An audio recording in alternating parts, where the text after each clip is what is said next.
Hey everyone, and welcome back to another video. And in this video, I'm going to show you how to fix your Vizio TV when it says no signal. So I recently just ran into this issue in which my Vizio TV said that there was no signal. How do you actually go ahead and fix that? Now the solution is going to be pretty short and simple, guys. There's not going to be a lot of steps involved.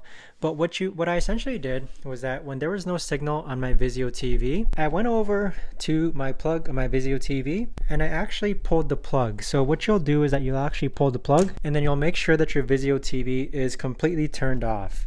Next, you're going to hold on the power button and hold it for 30 seconds, okay?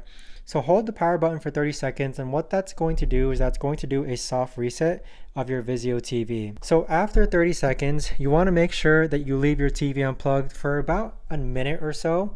So just simply wait for about a minute, and then once you're done, go ahead and replug in back your TV. So once you've done that, you've basically just done a soft reset of your Vizio TV and it should regain signal. So if I turn back on my TV, it should be automatically reconnected back to the internet. And that's how I was able to fix my Vizio TV when it said that there was no signal. Now, if this doesn't work, you may have to call support, but this usually does the trick for me anytime that my Vizio TV does lose signal.